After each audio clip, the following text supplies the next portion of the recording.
Aquí tenemos algunos libros que ustedes pueden consultar. El primero es de Francisco Clay, una introducción al Antiguo Testamento de la Casa Bautista Publicaciones, 1999. Ese yo lo tengo en la biblioteca Logos, una biblioteca bíblica, digamos, de la Biblia. Después el libro que estamos consultando y que voy a citar bastante, Panorama del Antiguo Testamento de varios autores, y que ustedes van a tener que trabajar. ¿Ya? En sus informes van a tener que trabajar. Yo lo voy a citar en diferentes ocasiones. Hace un tratamiento bastante interesante desde el punto de vista histórico y arqueológico del relato de los eventos, de- de- de- especialmente en este caso del libro de Éxodo. Después viene otro libro que también tengo en mi biblioteca y que también aparece en el, en la biblioteca Logos, el libro de Éxodo, de Ernesto Trenchard y Antonio Ruiz. Y finalmente, por supuesto, ¿no es cierto?, la Biblia que vamos a leer también hoy día. Les pido que tengan su Biblia a mano porque vamos a leer algunos textos bíblicos. Reina Valera revisada, 1960, de las Sociedades Bíblicas. Son los textos que se han ocupado para trabajar esta, esta información que les voy a entregar. Bueno, ya saben ustedes que los títulos que tienen los textos de la Biblia, eh, especialmente, o bueno, en el Pentateuco, pero en general en el Antiguo Testamento, vienen de la Septuaginta, son de origen griego. Entonces, la palabra éxodo significa salida, ¿no? Tiene dos raíces griegas, que significa fuera, y jodos, fuera del camino, entonces se traduce como salida. ¿Ya? Les voy a pedir por favor que alguien lea Éxodo 19:1 en su Biblia. Éxodo 19:1. Que cuando lo tenga, por favor, abre el micrófono y lo lee. Y mantengan, por favor, su Biblia abierta ahí en el libro de Éxodo. Amén, pastor. ¿Ya? En el nombre de Jesús. En el mes tercero de la salida de los hijos de Israel de la tierra de Egipto, en el mismo día llegaron al desierto de Sinaí. Ya. Entonces ahí está hablando de la salida, ¿no? El mismo día, dice, en el mes tercero de la salida de los hijos de Israel. Es decir, está hablando de la salida del pueblo de Israel desde Egipto. Entonces el libro de Éxodo comienza donde termina Génesis, ¿no es cierto? El último capítulo de Génesis termina con la presencia de los hijos de Jacob, ¿cierto? En Israel. Y bueno, y acá las condiciones cambiaron, ¿no? En el capítulo 1 de Éxodo las condiciones históricas cambiaron y los israelitas han sido sometidos a esclavitud, a trabajo forzado, y entonces se comienza un proceso, ¿verdad?, que está dirigido por Dios de liberación hacia el pueblo de Israel. Bueno, y alude entonces especialmente el texto de Éxodo al contenido de los 15 primeros capítulos que narran cómo los israelitas consiguieron abandonar Egipto. Bueno, la iniciativa, estimados hermanos, hermanas, es de Dios, ¿no? En la liberación, ¿no? Ustedes saben que los israelitas en la primera etapa no querían volver nomás, ¿no? No querían seguir adelante, ¿no? Porque las condiciones le parecían demasiado duras, entonces ellos querían puro volver a estar como estaban, ¿no? También es una enseñanza que nos deja el libro de Éxodo, em, respecto a la liberación, ¿no? Siempre el esclavo quiere volver, ¿no? Siempre la persona quiere volver atrás. Em, sí, debería estar compartiendo pantalla. ¿Ustedes no están recibiendo la pantalla? Ya, ya, ya, muchas gracias. Ve que es importante comunicarse, súper importante comunicarse. Claro, yo estaba fascinado aquí, ¿no es cierto? Mostrándole la pantalla, mirando la pantalla y resulta que ustedes no estaban recibiendo la información. Ahí sí, tengo la impresión que ahí ya deberían estar recibiendo. Por favor, carita feliz, Sí, mi alguna cosa pastor, para que ahora sí. yo me quede tranquilo. Ahora sí mi pastor se ve. ¿Sí? ¿Están recibiendo la pantalla? Ya, muy bien, muchas gracias. Eso, muy bien, ahí un dedo que indica, ¿no es cierto? Excelente, excelente, muy bien. Un pulgar hacia arriba, eso ayuda, eso me anima. Ya, entonces, aunque esta palabra refleja muy bien el contenido de todo el libro, que enseña cómo los hijos de Israel salieron de la esclavitud y alcanzaron la libertad, ¿verdad? Ese es dos líneas, resume el texto, y asumieron la alianza del pacto establecida en Israel. El texto también considera normativas, ¿ya? Porque inmediatamente de la salida del pueblo de Israel, Dios establece un pacto con el pueblo, ¿no? Y para hacer esto, la figura, como voy a mencionar en las diapos siguientes, la figura prominente en el libro es la figura de Moisés. ¿Ya? Me voy a detener en algún momento a hablar sobre eso. El libro de Éxodo, entonces, es un conjunto de relatos y normas, también, ¿verdad? Aparecen normas no solamente en Números o en Levíticos y en Deuteronomio aparecen normas también, ya aquí, por supuesto, aparecen los 10 mandamientos y otras normas.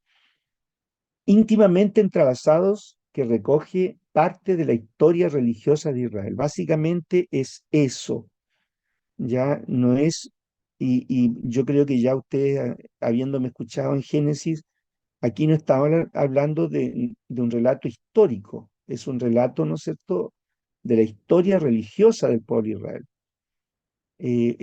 Es un relato que nosotros consideramos que es revelado, no, para que no se me asusten. Y claro, y que es escrito, que no sabemos quién lo escribió, aunque en el Pentateuco, lo hemos dicho, se le atribuye a Moisés.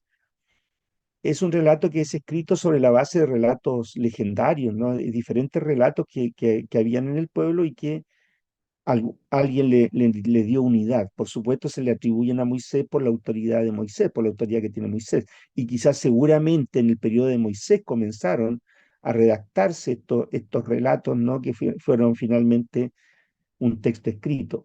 Desde el asentamiento de las tribus que habían bajado a Egipto hasta su prolongada estancia al pie del Sinaí, enlazando así con lo narrado en Números, en el libro de los Números. Los relatos reúnen los acontecimientos más importantes de la vida de Israel: su esclavitud en Egipto, el nacimiento del líder Moisés, los prodigios que Dios obró para sacarlo de la opresión, la institución de la Pascua, vamos a hablar de eso también, el establecimiento de la alianza, la apostasía primera y el establecimiento del culto. Ahí ya estamos en los capítulos 30 y tantos, 35, 36, casi terminando el libro de Éxodo. Las normas del Éxodo son el cuerpo legal más importante del Pentateuco, que regularán la vida religiosa, moral y social de Israel. Es decir, aquí Dios, Jehová, el Dios de los padres, de los patriarcas, entrega entonces eh, o establece un pacto con el pueblo de Israel a través de los 10 mandamientos, cuando le entrega los mandamientos a través de Moisés. Bueno, este libro se suele dividir en dos grandes partes. ¿Cuáles son estas dos grandes partes? La primera es capítulo 1, del 1 al 18, 26. Capítulo 1, versículo 1 al capítulo 18, versículo 26. Esa es la primera parte del libro de Éxodo. Y aquí vamos a detenernos un poquito, pero quiero que ese, ese, ese, ese busto que aparece ahí, esa escultura que aparece ahí, no es gratuita, para que ustedes sepan. ¿Alguien sabe quién esculpió esa figura? Ese es Moisés. Moisés. ¿Saben alguien quién esculpió esa obra de arte maravillosa? Bueno, eso es una obra de Miguel Ángel. De Miguel Ángel Buonarroti en el siglo XVI, ya ni me acuerdo, en el siglo XV. ¿no? En el Renacimiento. Y miren ustedes la mirada que tiene ese hombre. En su brazo izquierdo tiene las tablas de la ley, pues. ¿Ya? Y está sentado, pero no está sentado así como alguien que está descansando, ¿no? Está sentado y está expresando toda su fuerza, ¿no? Y vean los músculos, cómo resaltan, ¿no? En su brazo, ¿no? Las venas. O sea, la fuerza que tiene este Moisés, es una creación, ¿no? No sabemos si realmente Moisés fue así. Sin embargo, ¿no es cierto? Miguel Ángel, creo, captó toda la esencia de este hombre. Y fíjense ustedes que sobre la cabeza tiene dos cuernos. Y esos cuernos representan cuando la Biblia dice que él salió de la presencia de Dios, su rostro estaba como iluminado, ¿no? Resplandecía.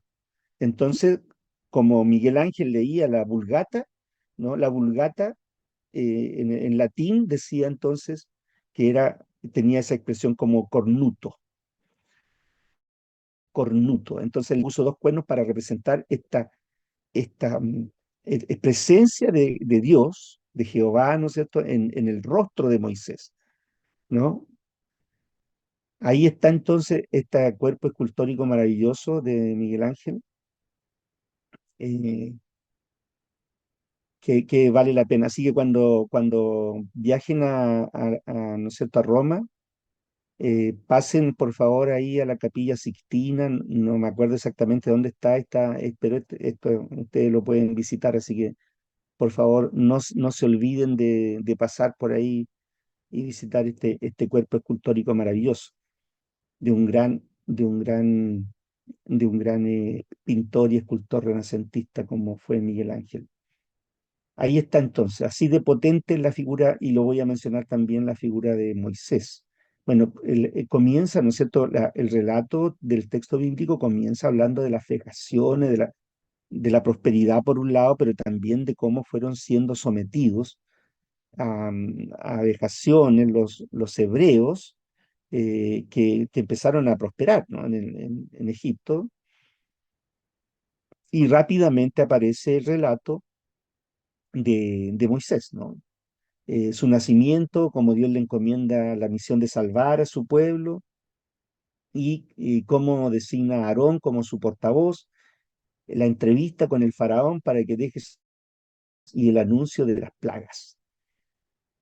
Eh, bueno, yo no voy a entrar en el detalle, por favor, y me imagino que algunos de ustedes también lo han enseñado, lo han estudiado, así que no bien maravilloso que hay del llamado de Dios a Moisés. En el capítulo 3 ocurre eso, y yo solamente quise enfatizar y colocar ahí Éxodo 3:14, ¿no? Cuando Moisés le dice, ¿en nombre de quién voy a ir? O sea, ya Moisés ya no tenía que decirle a Jehová, ¿no es cierto?, para decirle, oye, pero búscate a otro mejor, ¿no? Esa es la versión mía, búscate a otro mejor que yo no hablo muy bien, entonces, ¿y en nombre de quién voy a ir? Le dice finalmente, ¿en nombre de quién voy a ir? Entonces ahí hay una cuestión teológica que marca todo el texto bíblico, ¿no? Y es, yo soy el que soy, yo soy ¿no es cierto? Dios usa el verbo ser en hebreo allá para definirse a sí mismo, ¿no? Yo soy el que fui, yo soy el que soy, yo soy el que seré. Yo soy te envía, ¿no? Yo soy el que va contigo, el que va a ir contigo, el que va a hacerlo, ¿no? El que va a realizar la tarea. Entonces, esa es una declaración teológica muy importante en el Antiguo Testamento, insisto, una declaración teológica, dado el nombre de Dios, que marca toda la Biblia, de ahí en adelante. Eso identifica, he leído en alguna oportunidad de mi vida, he leído, ¿no es cierto?, que eso define el monoteísmo hebreo, el monoteísmo, ¿no? La creencia en un solo Dios. Ustedes saben que todos los pueblos que rodeaban a Israel eran politeístas, es decir, adoraban a diferentes dioses, pero aquí En esta declaración a Moisés, Dios habla de un Dios exclusivo, ¿no? Y un Dios santo y que exige también adoración exclusiva. Y por eso entonces el llamado a este pacto tiene que ver entonces con la santidad de Dios y con la exclusividad de la adoración que los israelitas le debían a Yahvé o a Jehová. Em, y, y bueno, ahí está eso. Em, y fíjense ustedes, por favor, alguien que me ayude con el capítulo 5 versículo 1 siguiendo con el relato, capítulo 5 y después alguien que lea 12 del 37 al 42 capítulo 5 Amén. versículo 1 ¿ya? Después Moisés y Aarón llegaron ante Faraón y le dijeron, así le dice Yahweh, Elohim de Israel, deja ir a mi pueblo para que me haga celebración en el desierto. Nada, sin rodeos, ¿no? Sin rodeos. Así con esa autoridad que ahora venía de parte de Dios, ¿no? Deja ir a mi pueblo para que me rinda, ¿no es cierto?, culto, adoración en el desierto. Por supuesto, ustedes saben ahí lo que pasó, ¿no? No fue tan fácil la cosa. Y por supuesto, los hebreos eran mano de obra barata, ¿no? No era fácil dejarlos. Así que no les convenía, digamos, a los egipcios dejar ir a esos esclavos. Capítulo 12, 37 al 42, por favor. Vamos a saltarnos ahí. Eh, a ver, otra persona, por favor. Esto es cuando ya salen, los israelitas salen de... Vamos a saltarnos todo, pero vamos a volver sobre algunos aspectos del relato, ¿no? Del texto de Éxodo. ¿Qué dice ahí? 37 al 42.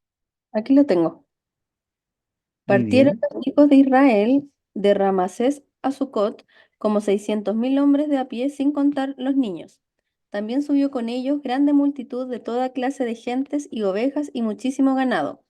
Y cocieron tortas sin levadura de la masa que habían sacado de Egipto, pues no había leudado, porque al echarlos fuera los egipcios no habían tenido tiempo ni para prepararse comida. El tiempo que los hijos de Israel habitaron en Egipto fue 430 años, y pasados los 430 años, en el mismo día, todas las huestes de Jehová salieron de la tierra de Egipto. Es noche de guardar para Jehová, por haberlos sacado en ella de la tierra de Egipto. Esta noche deben guardarla para Jehová todos los hijos de Israel en sus generaciones. Bueno, y eso los hijos de Israel lo hacen hasta hoy día, ¿no? La Pesaj. Guardan la Pesaj, la Pascua, la Pesaj. Pero, Ya de pastor, eso también voy a hablar. ¿aló? Sí, Pastor, por ¿en qué favor. versículo era ese? Ese es el capítulo 12, 37 al 42 estábamos leyendo. Ahí está. Sigo entonces. Sí. Moisés, deteniéndonos un poco en el personaje, yo le decía la importancia que tiene Moisés y lo vamos a mencionar más adelante, o sea, vamos a repetir la importancia que tiene la figura, ¿no es cierto?, de este legislador. Es el personaje dominante en los relatos del Pentateuco, desde el segundo capítulo de Éxodo hasta el último capítulo de Deuteronomio. Es en Deuteronomio donde Deuteronomio es segunda ley porque lo que hace Moisés es recordarle la ley, ¿no? Son discursos de Moisés donde les recuerda la ley. Y determinando el Deuteronomio, Moisés muere finalmente, ¿no es cierto?, en el monte Nebo, antes de entrar a la tierra prometida. A lo largo de todo el Antiguo Testamento se presenta como el fundador de la religión de Israel. Aquí tenemos entonces un aspecto muy importante, ¿verdad? El fundador de la religión de Israel, el nombre de Dios. Yahvé, ¿no? Le entrega un nombre. Acuérdense ustedes que los patriarcas habían conocido a Dios no por nombre distinto, de acuerdo a su experiencia. Bueno, también Dios se sigue mostrando a lo largo del relato del Antiguo Testamento con diferentes nombres, pero este nombre resulta ser, ¿no es cierto?, básico, esencial en lo que es, para expresar lo que es Dios. Eh, Promulgador de la ley, fíjense ustedes, organizador de las tribus en el trabajo y la adoración, y su líder carismático en la liberación. en el pacto de Sinaí, en el peregrinaje por el desierto, hasta que Israel estuvo listo para ingresar en la tierra prometida desde la llanura de Moab. Si se borra a Moisés, dicen los autores del libro Panorama del Antiguo Testamento, Mensaje, Forma y Trasfondo del Antiguo Testamento, si se borra a Moisés de las tradiciones, ¿no?, de los relatos, por considerarlo carente de historicidad o como una adición posterior, la religión y hasta la existencia misma de Israel se vuelven inexplicables. O sea, la figura de Moisés, estimados hermanos, es tan potente que sin, ¿no es cierto?, la presencia de Moisés en el relato, por supuesto, el relato pierde sentido. Así de fuerte, digamos, en la presencia de este gran legislador. Sigamos adelante con cómo va desarrollándose el relato del texto bíblico, la narración de las plagas, ¿no es cierto? El faraón, ya saben, ya ven ustedes que no quiso dejar ir al pueblo cuando se lo pidieron Moisés y Aarón, entonces él se negó y entonces vinieron las plagas.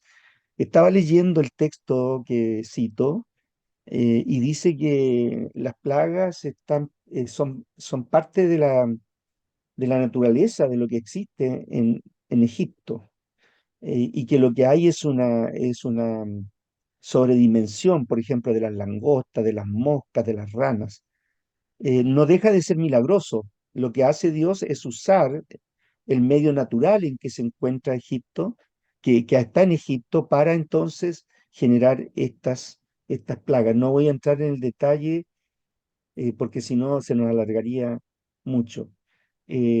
Unida entonces a la última plaga aparece la normativa de la Pesaj. Por favor, ahora sí, capítulo 12, versículos del 1 al 14. Y alguien de ustedes que lo lea, estoy leyendo estos textos porque considero ¿Yo? que son No, muy porque tienes que significativos dejar de leer a en todos. el relato bíblico. A ver, alguien que lo lea, por favor, 12 del 1 al 14. No nos podemos repetir. Es, a ver, Fernando, lea, pues Fernando, si ya tiene Ah, abierto el ya, micrófono, lea del 1 al 14. 12 del 1 al 14. En el nombre de Jesús. Habló Jehová a Moisés y a Aarón en la tierra de Egipto, diciendo: Este mes será principio de los meses, para vosotros será este el primero de los meses del año. Hablad a toda la congregación de Israel, diciendo: En el, en el 10 de este mes, tómese cada uno un cordero según la familia de los padres, un cordero por familia. Mas si la familia fuere tan pequeña que no baste para comer el cordero, entonces él y su vecino inmediato a su casa tomará uno segundo, según el número de las personas, conforme al comer de cada hombre. Haréis la cuenta sobre el cordero. El animal será sin defecto, macho de un año. Lo tomaréis de las ovejas o de las cabras, y lo guardaréis hasta el día 14 de este mes, y lo inmolará toda la congregación del pueblo de Israel entre las 2 tardes, y tomarán de la sangre, y la pondrán en los dos postes en el dintel de las casas en que lo han de comer, y aquella noche comerán la carne asada al fuego, y panes sin levadura, con hierbas amargas lo comerán.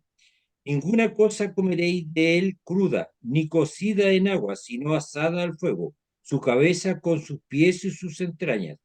Ninguna cosa dejaréis de él hasta la mañana, y lo que quedare hasta la mañana lo quemaréis en el fuego, y lo comeréis así, ceñidos vuestros lomos, vuestro calzado en vuestros pies y vuestro bordón en vuestras manos, y lo comeréis apresuradamente.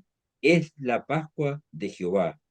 Pues yo pasaré aquella noche por la tierra de Egipto, y heriré a todo primogénito en la tierra de Egipto, así de los hombres como de las bestias, y ejecutaré mis juicios en todos los dioses de Egipto. Yo, Jehová. Amén.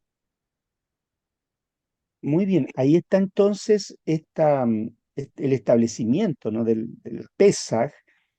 La palabra Pesaj es una palabra hebrea que se traduce en la Septuaginta como Pasja, en el griego, ¿no? En el griego koiné como Pasja, y que pasa al español como Pascua, Pascua, por eso se llama Pascua en nuestro idioma, ¿ya? Pesaj, Pesaj en hebreo, eh, Pasja en griego y Pascua en español.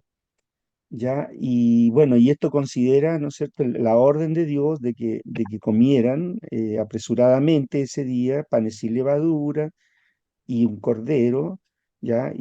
Que se sacrifica, cuya sangre fue puesta, ¿no es cierto?, en los dinteles.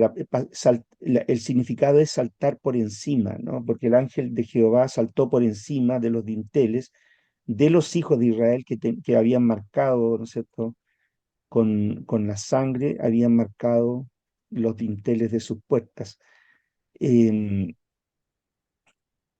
bueno, quería decirle dos cosas. Quería decirle que la Pascua judía, a partir del 70 después de Cristo, ellos dejaron de sacrificar animales. Entonces, hoy día no se sacrifican animales para comer la Pascua, ¿no? Los judíos actuales. Ya sigue siendo una celebración comunitaria y una celebración de la liberación. Ahora, la Pascua judía, y quiero adelantarme un poquitito, pero no importa, porque si lo repito después, la Pascua judía es un antecedente de la cena del Señor. Quiero hacer una pequeña corrección, porque la mayoría de las personas habla de Santa Cena. No, la Biblia no habla de Santa Cena, no es Santa Cena. Lo único santo en la Biblia son los que son parte del cuerpo de Cristo, ya para que no me crucifiquen todavía. Eh, Pablo habla de cena del Señor, de la cena, pero nunca se habla en la Biblia, por favor, y ustedes búsquenlo, nunca se habla de Santa Cena, ¿ya? Ese es un pequeño comentario ahí que les hago, ¿no es cierto? Porque siempre yo he escuchado ahí reiteradamente la Santa Cena. No, no, es la Cena del Señor, ¿no? Eso, léase Corintios, principalmente, ¿no es cierto?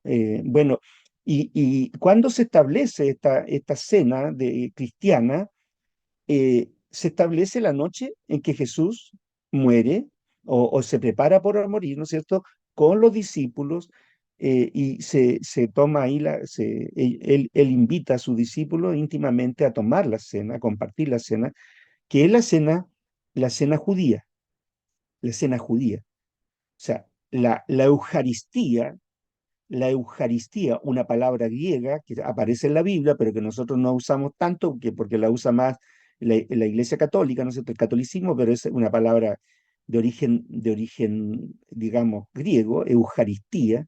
La palabra Eucaristía significa dar gracias, Eucaristía, ¿no?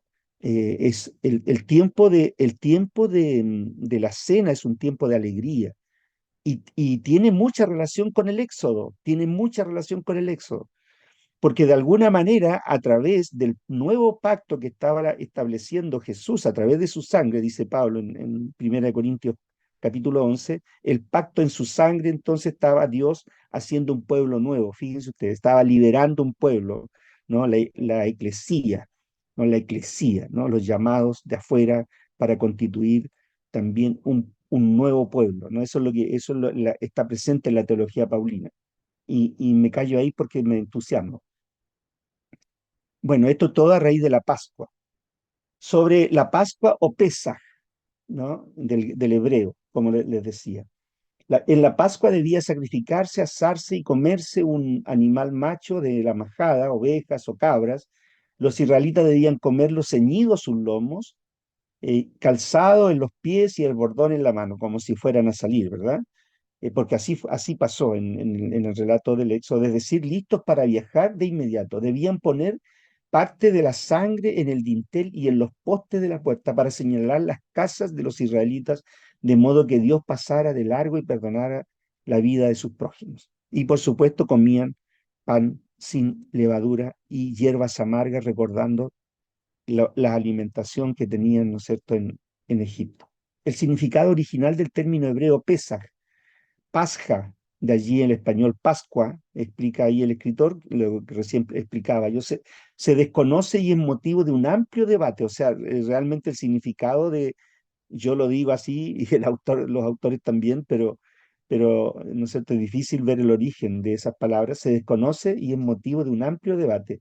La forma verbal pasa aparece solo en los versículos 13, 23, 27. En los versículos 13 y 27 el verbo aparece inmediatamente después del sustantivo en una construcción explicativa con el significado de pasar de largo o exceptuar. Que ese fue el significado original, ¿no? De que el ángel de Jehová iba a pasar por encima de las puertas de los dinteles que tuvieran la marca de la sangre. Cualquiera haya sido el significado original, acota el autor que estoy citando, desde aquel momento conmemoran los israelitas la liberación de su pueblo por la gracia de Dios. O sea, estimados alumnos y alumnas, aquí ya está presente la gracia de Dios que aparece muy definidamente, ¿no es cierto?, en las cartas paulinas, en Gálatas, en Efesios, donde Pablo se extiende, ¿verdad? Eh,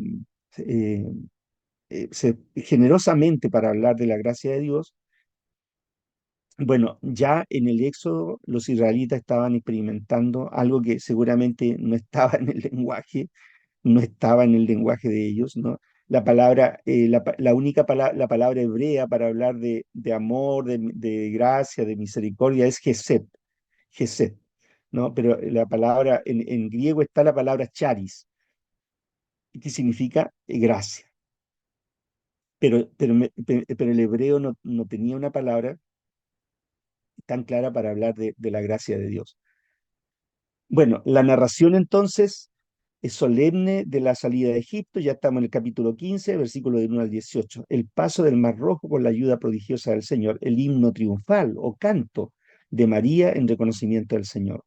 A lo largo de toda su historia, Israel contemplaría esta gran liberación como el acontecimiento fundacional por el cual se convirtieron en el pueblo de Dios y como el principal ejemplo de los propósitos redentores de Dios para con ellos. Es decir, para Israel entonces, el relato del Éxodo es el relato de su origen como nación. ¿Ya? Si bien después, seguramente vamos a llegar a Josué, ¿verdad? En este curso, si bien después vemos el establecimiento del pueblo de Israel, el asentamiento, pero el origen del pueblo se encuentra en este relato del Éxodo. Los salmos, en particular el 78, se centran de manera especial en el Éxodo, en alabanza a Dios por sus hechos poderosos. No me voy a detener ahí en esta ocasión en el Salmo 78, revísenlo ustedes, por favor.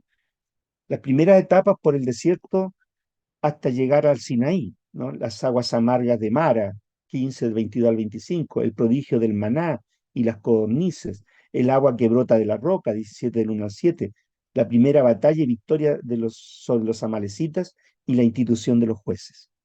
En Sinaí, el pueblo acampó frente al monte mientras Moisés ascendió. Allí Dios le habló y le informó que Israel sería propiedad personal de Dios entre todos los pueblos, si diereis oído a mi voz y guardareis mi pacto. Las instrucciones y sucesos siguientes revelan la trascendencia del hecho que estaba a punto de producirse. En un primer periodo de consagración de 3 días, el pueblo debió lavarse la ropa y prepararse del 9 al 15.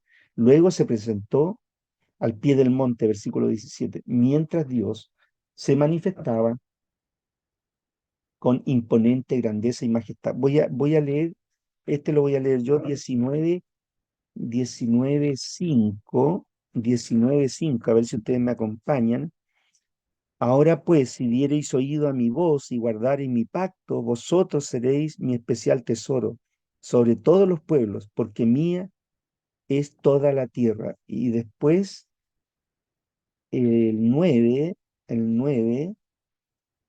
al 15.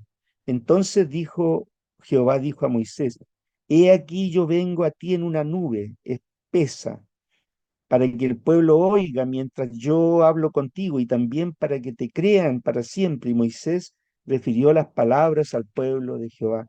Y Jehová dijo a Moisés, ve al pueblo y santifícalos hoy y mañana, y laven sus vestidos, y estén preparados para el día tercero, porque el tercer día Jehová descenderá a los ojos de todo el pueblo sobre el monte de Sinaí. Y señalarás término al pueblo en derredor, diciendo, guardaos, no subáis al monte, ni toquéis sus límites. Cualquiera que tocar el monte de seguro morirá. No lo tocará a mano, porque será apedreado o asaeteado. Sea animal o sea hombre, no vivirá. Cuando suene largamente la bocina, subirán al monte. Y descendió Moisés. Y descendió Moisés al monte, al pueblo, y santificó al pueblo, y lavaron sus vestidos. Y dijo al pueblo, estad preparados para el tercer día, no toquéis mujer. Aconteció que al tercer día, cuando vino la mañana, vinieron truenos y relámpagos y espesa nube sobre el monte, y sonido de bocina muy fuerte, y se estremeció todo el pueblo que estaba en el campamento. Y Moisés sacó del campamento al pueblo para recibir a Dios, y se detuvieron al pie del monte. Bueno, este extraordinario relato nos habla de una teofanía, teofanía. Quizá a ustedes no, la palabra les parezca extraña. Esta es una de las manifestaciones de Dios a través de la nube y del relámpago, ¿ya? Del fuego también es una manifestación de Dios, como Dios se manifiesta, ¿verdad?, entre el pueblo de Israel en el Antiguo Testamento. Bueno, aquí está, espero que ustedes lo puedan ver. O si tiene pantalla es más fácil, en un celular quizás lo va a ver pequeñito, pero ustedes lo tienen en su celular y lo pueden, ¿no es cierto?, lo pueden ampliar. Em, este es hermanos, hermanas, el posible, de hecho les voy a mostrar dos más, la posible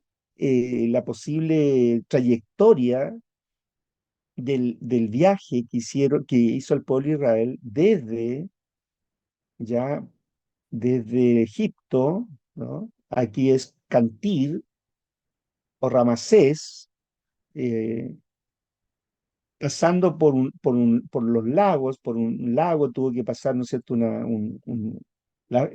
parte de un lago, o un río, la afluente de un lago, y fíjense ustedes que se fueron, voy a marcar aquí para que ustedes lo puedan ver. El, el, el, em, el camino más corto era este, miren, ¿se dan cuenta? El camino más corto, repito, era este,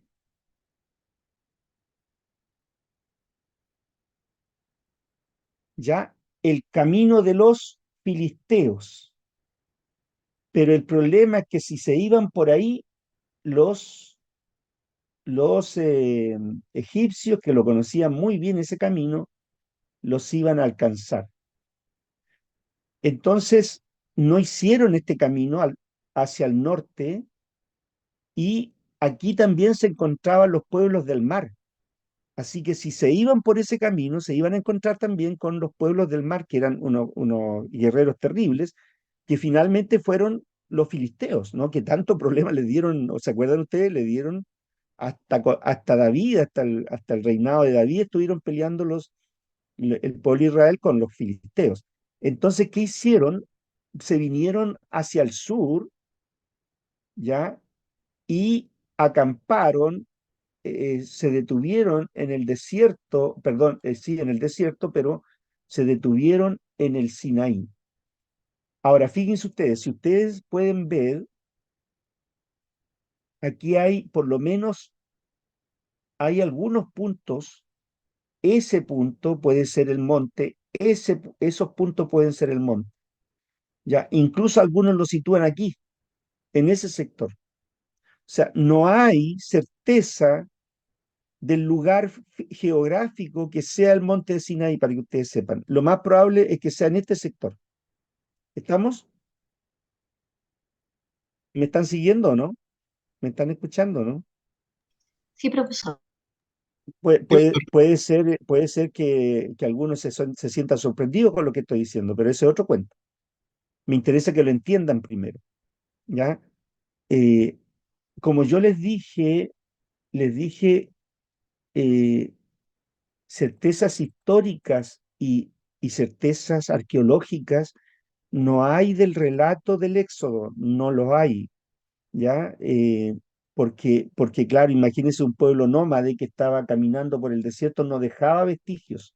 El pueblo de Israel no dejó vestigios, incluso los lugares que se mencionan en la Biblia tampoco se han podido ubicar, ¿ya?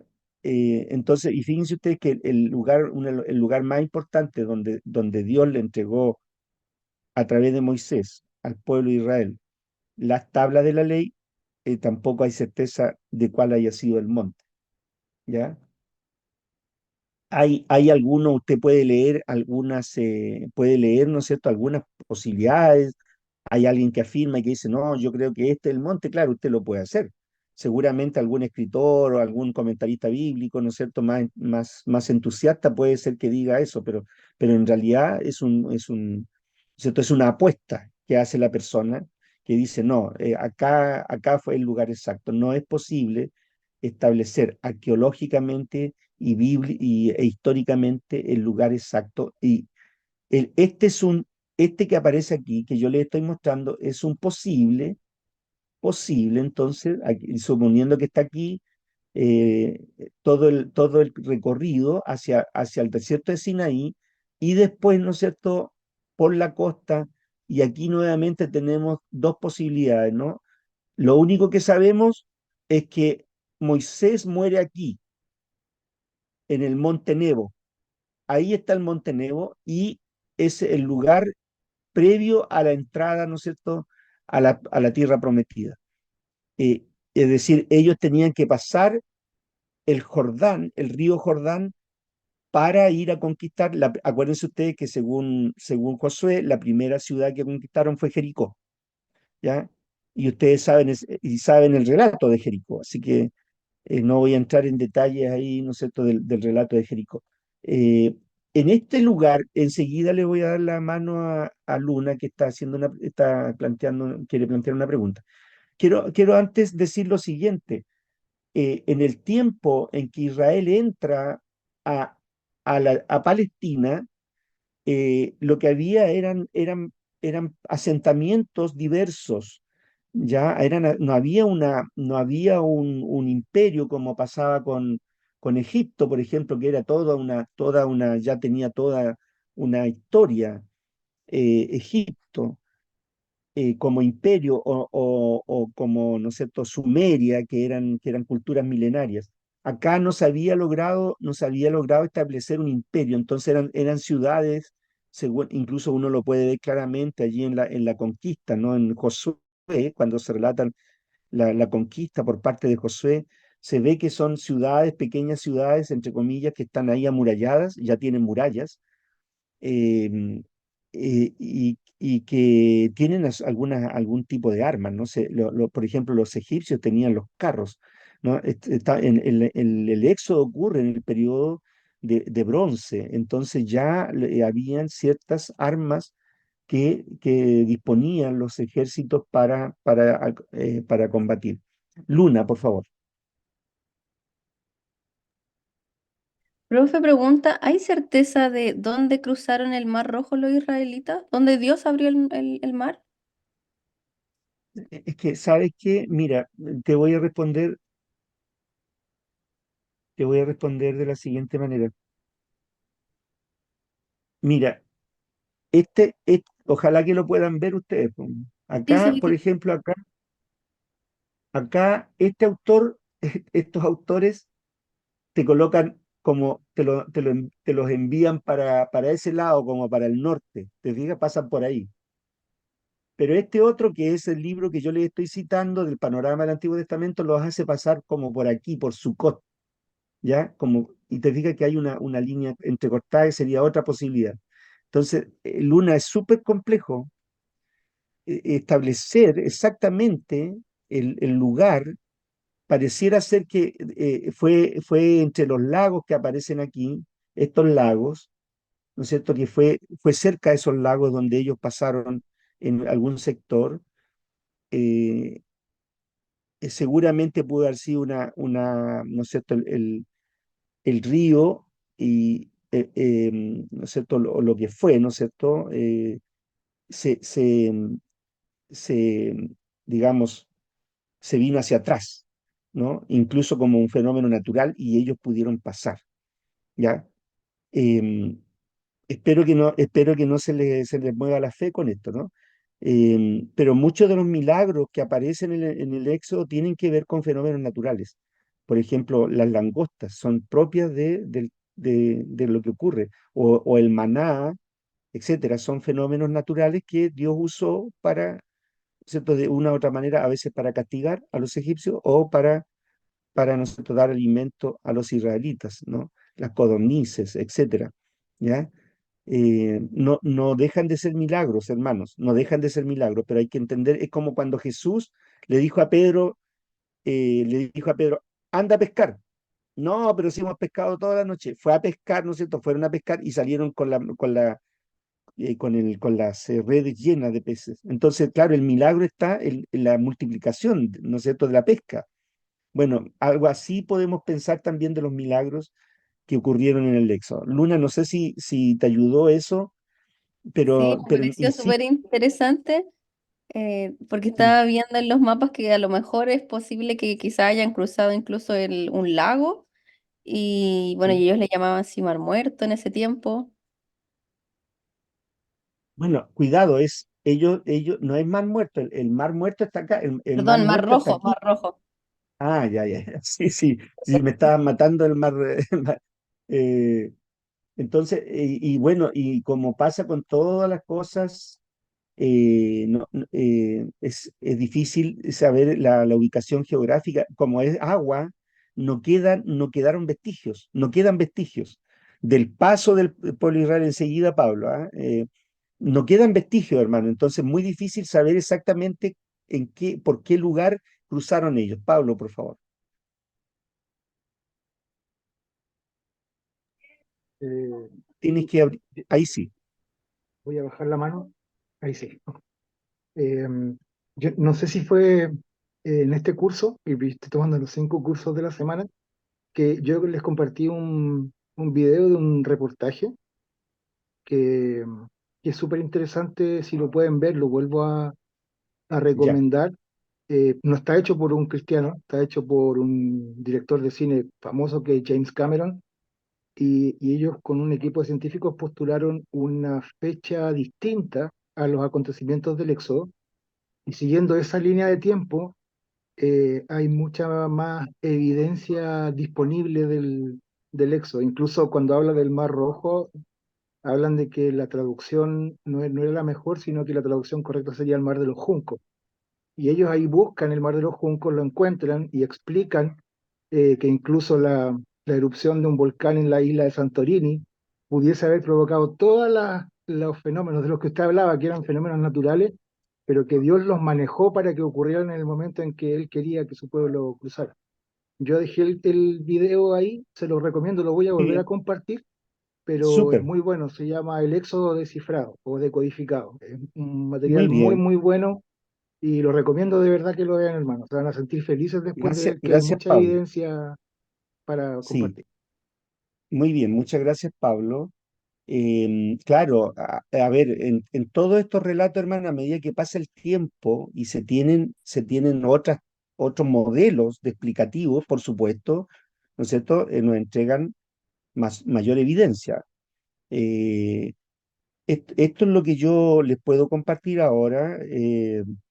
Por supuesto, nosotros podemos con confianza, yo cuando enseño esto en la iglesia, por supuesto, el esquema que les mostré anteriormente es un esquema absolutamente válido, no se trata de que nosotros entremos a dudar, ¿no? Sino que esta posiblemente haya sido la ruta del Éxodo, ¿no? Este mapa es el mapa de Logos, ¿no? De la Biblia, de la biblioteca Logos, eh, de esta biblioteca virtual que yo tengo. Entonces, claro, ahora yo lo que les estaba diciendo es que las localizaciones exactas de las ciudades y los nombres de las ciudades Es muy difícil establecerlos. Miren, y aquí tenemos, esto es evidencia arqueológica. Esto es una estela, la estela de Meneftá, 1220 a.C., más o menos en la fecha, del siglo XIII, ¿no es cierto?, en que ocurrió el éxodo, que contiene un himno de victoria que menciona a Israel. Museo Egipcio El Cairo, ¿ya? Entonces, ¿cómo le voy a decir? Una evidencia arqueológica, entonces, de Israel, ¿no? Donde los, eh, los egipcios que tenían hermanos, hermanas, la escritura, entonces, 3000 años antes de Cristo, ya ellos tenían la escritura, entonces, claro, dejaban constancia en piedras de los relatos, ¿no? De las transacciones, de las cartas. Entonces, claro, en el pueblo de Israel había menos desarrollo de esto, ¿no? Y en todos los pueblos de Palestina había menos desarrollo la escritura, ¿no? Entonces, seguramente los relatos que nosotros leemos del Éxodo y todos los relatos históricos son posteriores, ¿no? Que se fueron consolidando a partir de relatos orales y que finalmente fueron escritos, ¿ya? Entonces, aquí tenemos nosotros esta evidencia, esta estela, presenta una evidencia arqueológica de la existencia del pueblo de Israel en ese periodo. Vamos a la segunda parte, Éxodo 19, 1 al 40, 38, que es el relato entonces del pacto que Dios hace con el pueblo de Israel en el Sinaí, 19, 1 al 40, 38, los sucesos en el Sinaí, el establecimiento de la alianza, promulgación de las leyes y construcción del santuario. En Éxodo 19, del 3 al 8, se llama a Israel a participar de una relación especial con Dios. Por favor, alguien que lea este texto, 19 del 3 al 8. Bueno, este lo leímos, parece, ¿no? Ya me parece que lo habíamos leído, pero leámoslo de nuevo. Amén. ¿Sí? Moisés subió a Dios y Jehová lo llamó desde el monte diciendo, así dirás a la casa de Jacob y anunciarás a los hijos de Israel. Vosotros visteis lo que hice a los egipcios y cómo os tomé sobre alas de águilas y os he traído a mí. Ahora pues, si diereis oído a mi voz y guardareis mi pacto, vosotros seréis mi especial tesoro sobre todos los pueblos, porque mía es toda la tierra, y vosotros me Ya. seréis un reino de sacerdotes. Y por favor, sigue leyendo, sigue leyendo. Y gente Hasta el 8. santa, estas son las palabras que dirás a los hijos de Israel. Entonces vino Moisés y llamó a los ancianos del pueblo y expuso en presencia de ellos todas estas palabras que Jehová le había mandado, y todo el pueblo respondió a una y dijeron, todo lo que Jehová ha dicho haremos. Y Moisés refirió a Jehová las palabras del pueblo. Eh, bueno, cuando yo leo la historia del pueblo de Israel, hermanos, leo los profetas, Isaías, Jeremías, ¿no? Y Jeremías cómo llora por el pueblo, este mismo pueblo. Yo les pregunto a mis hermanos, ¿somos nosotros mejores que ellos? ¿Somos nosotros mejores que ellos? Porque pareciera, hermanos, que, ¿no es cierto?, no tenemos conciencia a veces de las promesas que hacemos, ¿no? Yo he escuchado a personas hacerme promesas en el auto, no, pastor, si nosotros de ahora en adelante vamos a ir a la iglesia y pareciera, hermano, que a la semana se olvidan completamente de las promesas que hicieron. El problema es que no me la hicieron a mí, se la hicieron a Dios. Entonces aquí el pueblo de Israel, fíjense ustedes que el pueblo de Israel rápidamente empezó a protestar, ¿no? contra Jehová, ¿no? Por todo lo que estaba pasando, ¿no? El pueblo de Israel rápidamente no le gustaban mucho las condiciones, no creyó mucho en lo que estaba haciendo Moisés. Eh, Bueno, pero Dios los llama a ser un pueblo exclusivo, de adoración exclusiva. Bueno, y el gran problema que Israel tuvo en todo el proceso, hasta la deportación fue justamente que ellos, ¿no? Adoraban a otros dioses, ¿no? A los dioses que estaban de los pueblos que estaban establecidos en Canaán. Bueno, eh, una, eh, se llama a Israel a participar de una relación especial con Dios, descrita en 3 frases: un tesoro especial sobre todos los pueblos, un reino de sacerdotes, una nación santa. Israel ha de ser el pueblo personal de Dios, separado de las demás naciones para su servicio, tal como los sacerdotes se separaban de los demás hombres, condición que estaba asignada por una cualidad de vida acorde con la santidad de Dios del pacto. Entonces, un Dios santo que exige también santidad. Y en este contexto entonces se da la teofanía o la manifestación de Dios en el Sinaí, como hemos leído, acontecimiento de la alianza y promulgación del decálogo, ¿no? De los 10 mandamientos. Y por supuesto el código de la alianza en Éxodo capítulo 20, por supuesto, del 1 al 17, con las normas sobre el culto, los esclavos, las reglas sociales, procesales, trato a enemigos, trato del año sabático y del sábado. Esa fotografía que puse ahí es una fotografía del Sinaí, ¿ya? Del monte Sinaí. Eh, Ustedes saben que el desierto de Arabia es uno de los desiertos más áridos del mundo. Así que las condiciones en que ellos viajaron, por supuesto, eran muy extremas, ¿ya? Y por eso tenía que haber una nube y en la noche una llama, porque el desierto, ustedes saben, baja la temperatura a extremos, no sube en el día y baja abruptamente a la noche. Entonces, las condiciones en que los israelitas viajaron en el desierto de Sinaí fueron extremas. Y el monte Sinaí también, ¿no? Son condiciones muy, muy adversas en que ellos viajaron. Bueno, termina la teofanía con un ritual de la alianza y finalmente, ¿no es cierto?, se establecen las normas del santuario. Y ahí yo puse ahí una fotografía del santuario, como podría ser, ¿no es cierto?, podría haber sido. Ellos debían construir ese santuario, construir las partes del santuario y, ¿no es cierto?, estaban los levitas que eran los que estaban a cargo de mover el santuario. Esto es una cosa extraordinaria, hermanos.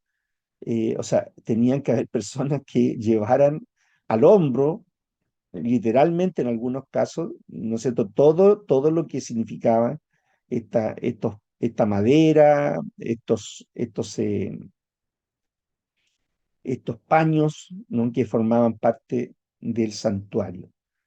Y aquí está el mobiliario del santuario, del tabernáculo. eh, yo les puse por un lado, bueno, al lado izquierdo están cada uno de los elementos, pero también están resaltados al lado izquierdo, perdón, al lado derecho. Entonces está el altar del holocausto, que sería, a ver, voy a marcar ahí para que ustedes, sería este, ¿no es cierto? El altar sería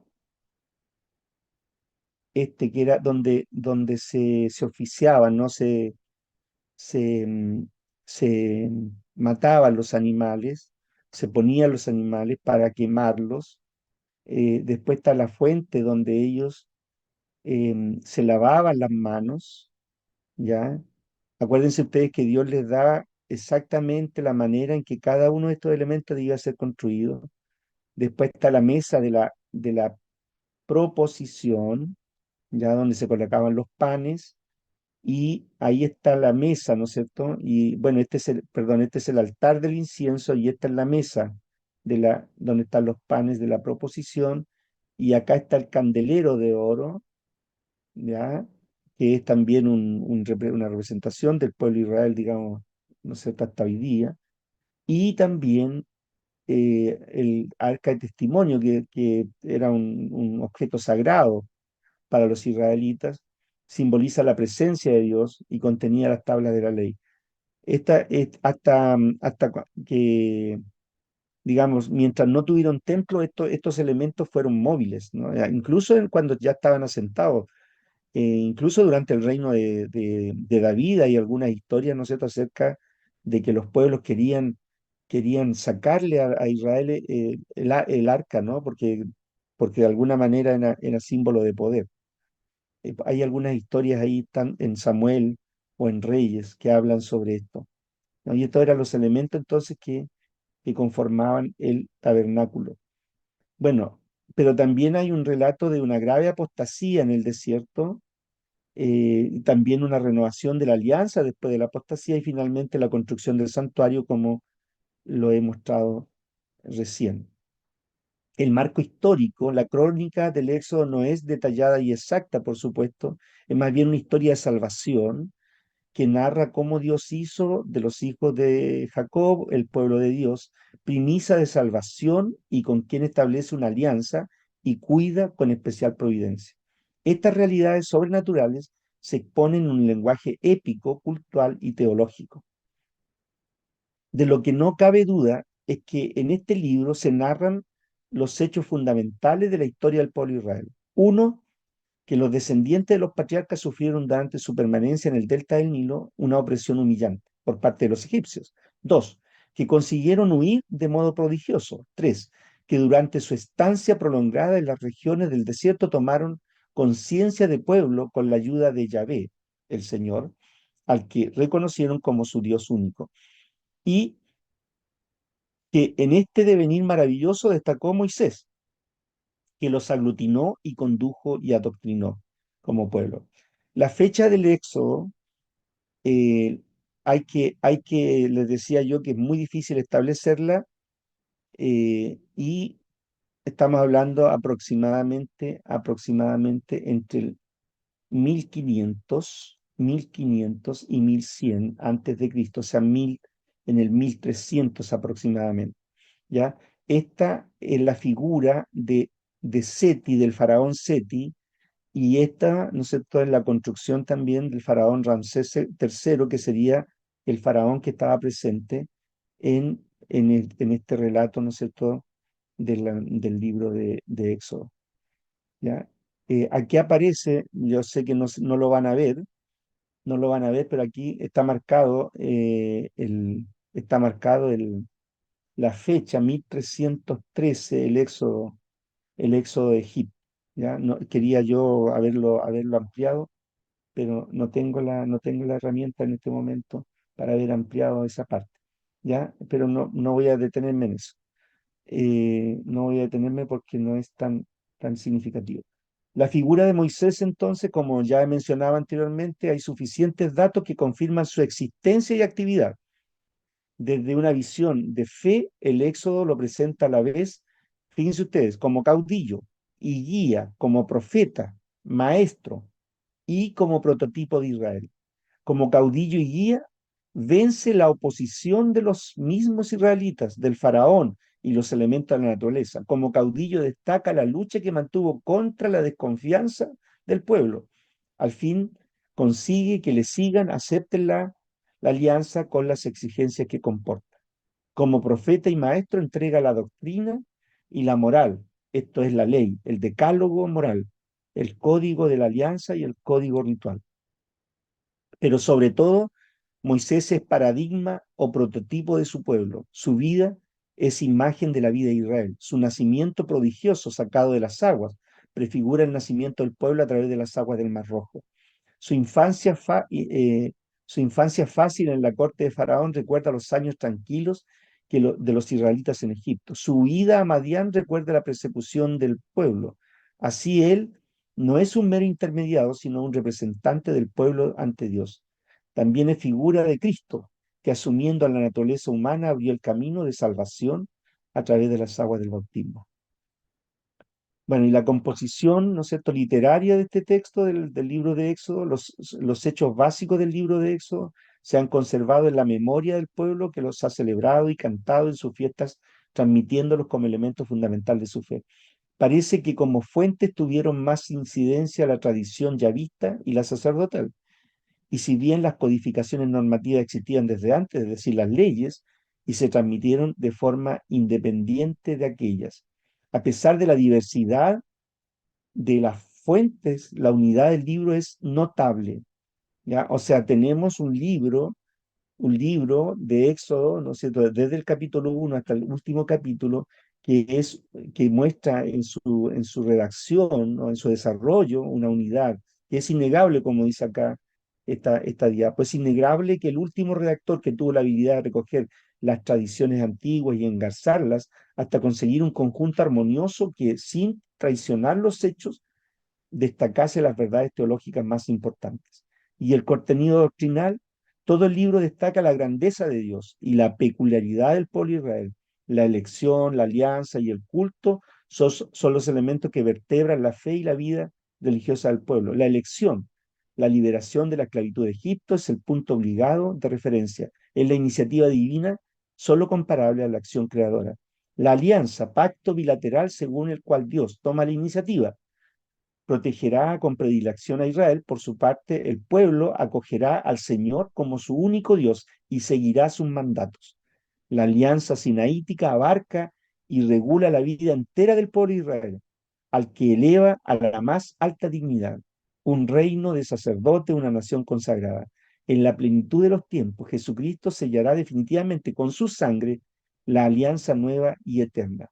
El culto, el Éxodo recoge más de tres bloques en tres bloques las más importantes prescripciones rituales. La Pasja, no la Pascua, es el sacrificio más específico de Israel, supone la inmolación del cordero y la participación familiar, memorial en vivo de la salida y liberación de Egipto. Segundo, las fiestas y las demás prescripciones cultuales. Algunos ya existían en Canaán antes de llegar los israelitas, pero solo en Israel adquieren su sentido religioso específico, reconoce la soberanía exclusiva del Señor y los prodigios del Éxodo. Y tercero, el santuario. Sus prescripciones y sus ministros demuestran el carácter vinculante y sagrado del culto. Estas breves menciones dan una idea de la riqueza de la vida religiosa de Israel y que el libro del Éxodo pone en relieve por encima de la exactitud cronológica o topográfica de lo sucedido. Y ya estoy terminando, el Éxodo en el Antiguo Testamento y en el Nuevo Testamento.